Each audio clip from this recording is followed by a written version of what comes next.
the fact that we experience guilt is not an indicator of right or wrong. I will say that again. Guilt is not an indicator of right or wrong.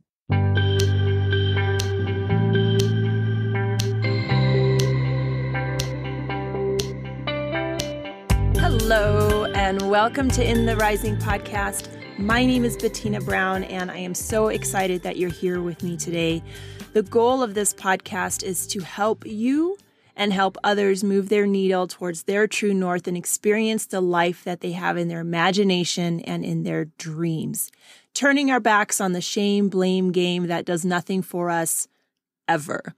And my guest today is a person who really emphasizes the importance of turning your back on guilt and really acknowledging where we can help each other grow. And her name is Dr. Melissa Reily, who really emphasizes working with moms who themselves don't have a mom and may not know all the answers they hope to know and are feeling guilty.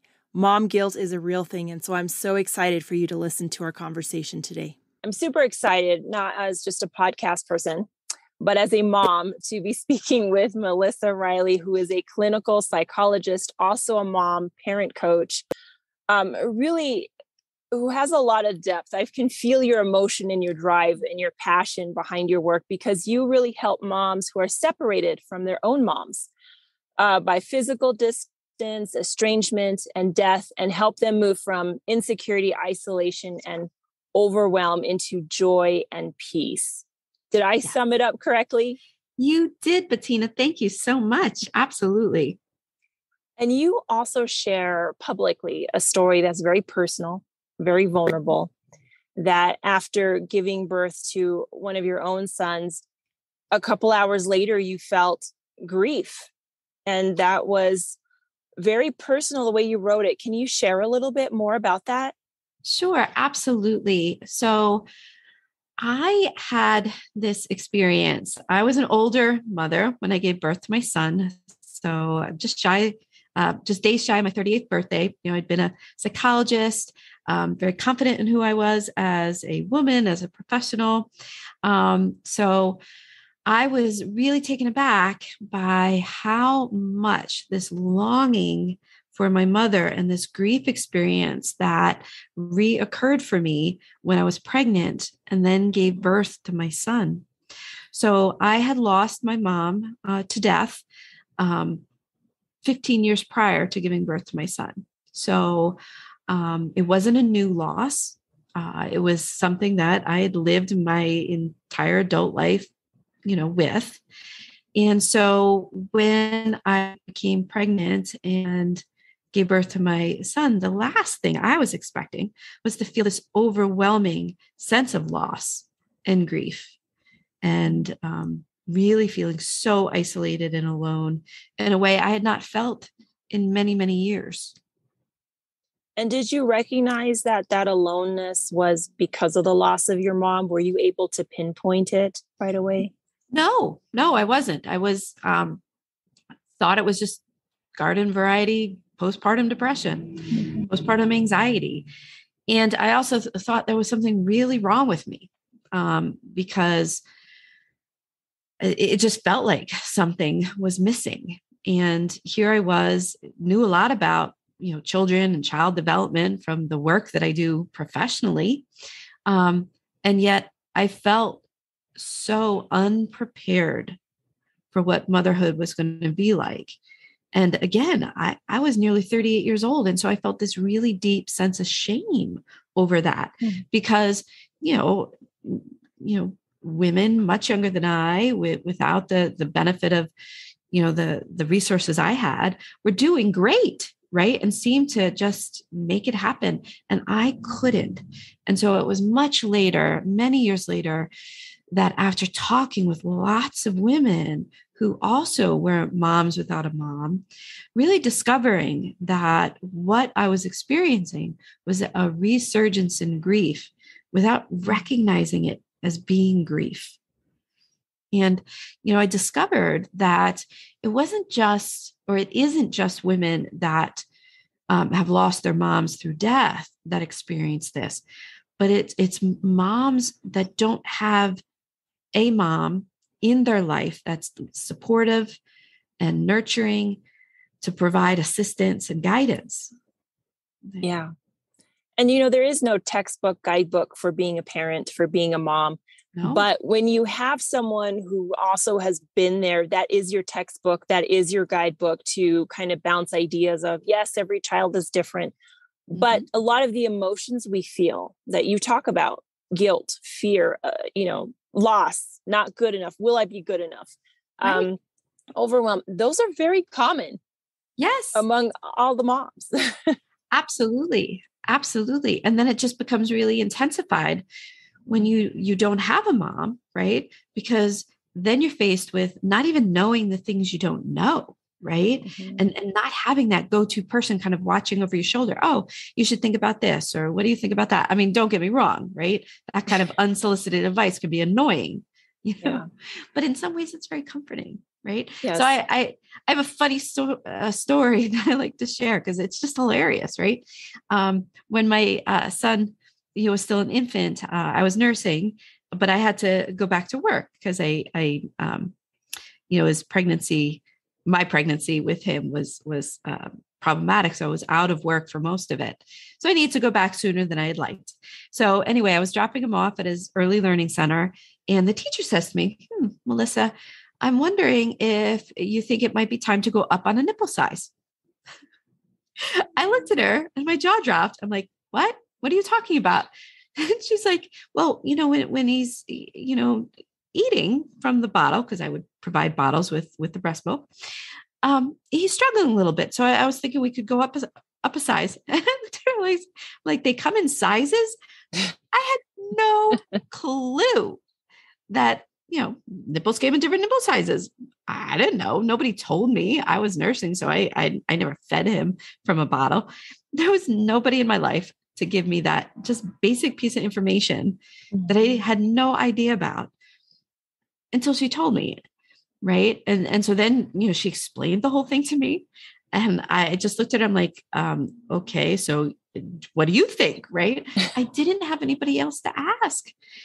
And I'll never forget leaving that day, being mortified, embarrassed. I felt so stupid for not knowing something. But again, now I realize, how would I have known that? I was never around babies. I didn't have other female, family members. My friends, their children were teenagers and young adults. So we didn't share those kinds of stories. Exactly. And that's a good story, because we don't know what we don't know. You can read all the things, you can do all that.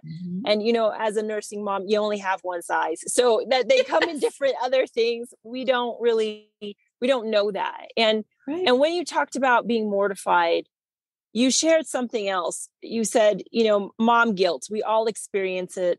I call mine Gladys. And I know we say we laugh out loud, but I truly did it just came out of me in public at a coffee shop. I'm like, oh my gosh, yeah, I never named mine. But this mom guilt, if you say mom guilt to a group of moms, you get the moan, like, oh yeah, like it's identifiable. Even if we all share our own view, there's this mom guilt. Share what your thoughts are on that and where you are. Absolutely. So guilt is a normal emotion, just like every other emotion. It's not good or bad, right? And so it's like happiness, sadness, fear, love. It's simply an emotion. And all emotion has a purpose that allows us to live in community.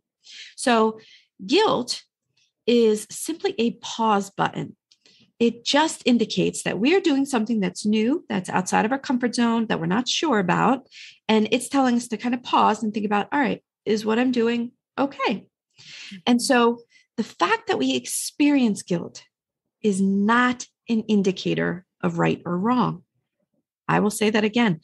Guilt is not an indicator of right or wrong. It just simply gives us the opportunity to stop and think about what we're doing. And oftentimes when we are doing something that's outside of our comfort zone, we're setting limits, or we're doing something for ourselves. If we're other-oriented people, guilt will get triggered, and it just makes us pause. Is this okay?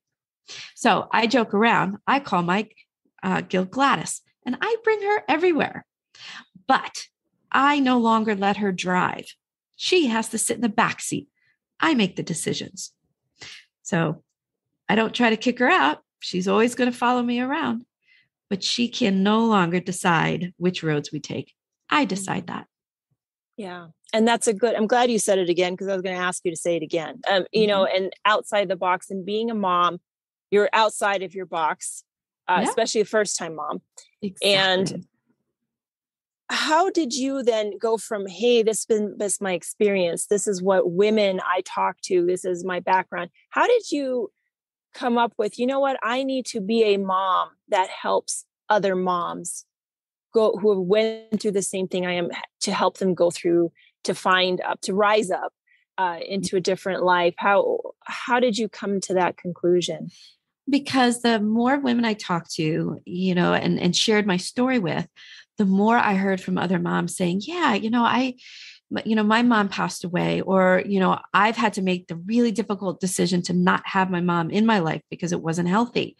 Or my mom lives on a different side of the country as I, and we all shared some of the very same experiences of not having a go-to person, not having our mom community, really struggling with understanding who we were as a mom, because we couldn't mirror that, from our own mom, and experiencing that sense of grief over not having what we thought we would have once we had children. And so the more I found other women similar to me, I realized I need to do something. I need to make my voice heard and start talking about this, so that we don't keep feeling this sense of shame and this feeling of isolation and feeling so insecure, that there isn't something wrong with us, and that being a mom without a mom at times is different than the experience of other moms, and that's okay. We just need to find our path. Yeah. Yeah. And I like how you talk about reducing to eliminate this isolation, this shame, that, when you are a mom, you don't need extra baggage to put you down. That is a huge one to eliminate. So when you're working with someone, what are like one or two things that you tend to see often in your clients, or those moms without moms, when they come to you? What is like, aha, that's something I see a lot? The need to build community, because when we don't have a mom, we don't have that built-in person. And so I encourage all moms, not just moms without moms, but especially moms without moms, to create their own mom community, which includes 4 people. And I like to name them this way. One is the wise woman. So this is the woman that you can go to, and she knows stuff. So she can answer your questions. She knows how to give good advice, right? And so this can be another family member, a friend, or even a professional. The second person is the emotional support. So this is somebody you can just share what you're experiencing, and this person will listen. She won't give advice. She won't try to cheer you up. She just lets you be you and talk about where you are. The third person is the go-getter. So this is the one that gets things done. And we all know these people, right? The ones that never sit still, that can get 8 million things done by 8 a.m. in the morning. That's not me, by the way. But this is the one that if we need, something picked up at the grocery, we just can't get ourselves dressed, she'll go do it and drop it off, right? And then the fourth person is the late night talker. So this is the person that in the middle of the night, especially when your babies are young, right? You can just call up and that she'll pick up.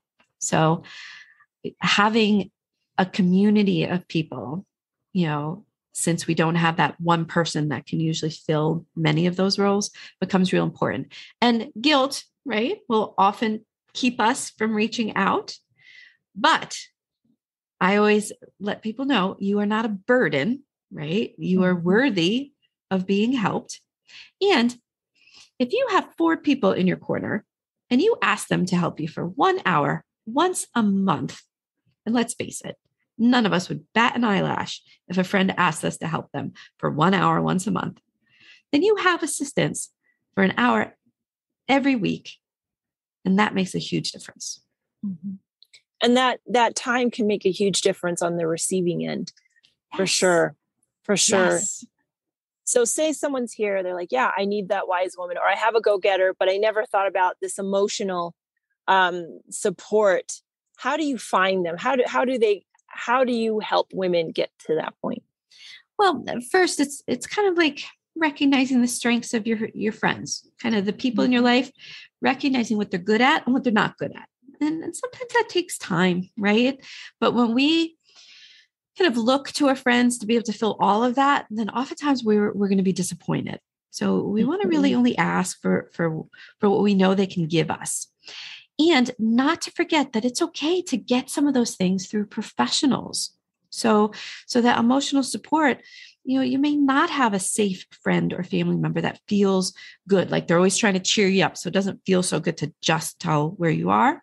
So, there are counselors or therapists, psychologists, and even coaches nowadays that are just there to listen. And so you can find people. My wise women back then were the teachers at my son's school. Yeah.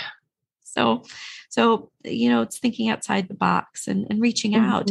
And certainly, I am open, to help any listener, that reaches out. I can help you navigate that. So absolutely, at least get us started. And you also are developing, like you're in the process. We're all in process, right? Of developing things. Share what your role is, what you're doing, how you're helping, and how people can find you. Absolutely. So I am creating a coaching program specifically designed for moms without moms so that they can go from feeling isolated, overwhelmed, and insecure to feeling confident and resilient and enjoy being the mom that they always wanted to be. And so right now I have 2 free guides that I will make available to all of your listeners. One that focuses on assisting moms to care for themselves without needing to step away from their baby. And then the other is a strategy for moms when those feelings of longing or loss take them away from being present with their children. So those are available. And currently I do individual coaching, which is very fun and exciting because it's a way to connect individually with people regarding their specific needs. And in the fall, I plan to have this really amazing group coaching program that will help to build community for many women. So listeners can follow me on Instagram. I'm at Instagram, Moms Without a Mom. My website is momswithoutamom.com. And I would love to connect. Wonderful. And you have given already so much.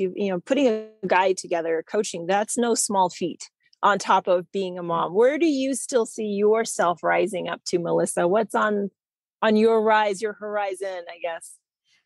Well, I am enjoying the ride. I'm very much looking forward to getting this coaching program and just being able to help hundreds and thousands of women feel good about who they are. In my clinical practice, I'm already doing that, but I can only reach, a few women at a time. So I'm really looking forward to being able to spread that to a much bigger audience. And then just, being with my kids as they grow up and reach new places in their life. My son's being in his first musical this weekend. So that I'm really looking forward to. Wow. Well, thank you so much for sharing what's really, I think, an important mission as a support group for moms, talking about mom guilt, and then also supporting moms and women supporting women to empower each other to know that you're okay. That this feeling that we're not all super women, even though we are super women, we're not necessarily having to do it all. And so I really appreciate the work you're doing. And it was really a pleasure for having you on my podcast. Thank you so much. I really appreciate the opportunity. It's been a joy. I absolutely encourage you to listen to this podcast again. I have actually never even suggested that before, but this is one especially for those moms that are experiencing guilt, and I have yet to meet one that does not. Really emphasize the importance of not having that guilt, but learning to expand your community, because so many of us need that. We used to have that more just by default, and now because of distance and time and our new generations and new technologies, we are further away from our support system as we raise our children. And having more and more guilt is part of the experience of that. If you know anyone that would benefit from this conversation, I encourage you to share this podcast episode. And if you feel that any of these topics on In the Rising would be beneficial, I encourage you not only to share it, but also to leave a 5-star review. It helps raise this podcast up and put it more in the hands and ears of those it can impact and make a great change for. So thank you so much for your time, because that's that one resource we don't get back. And until next time, let's keep building one another up.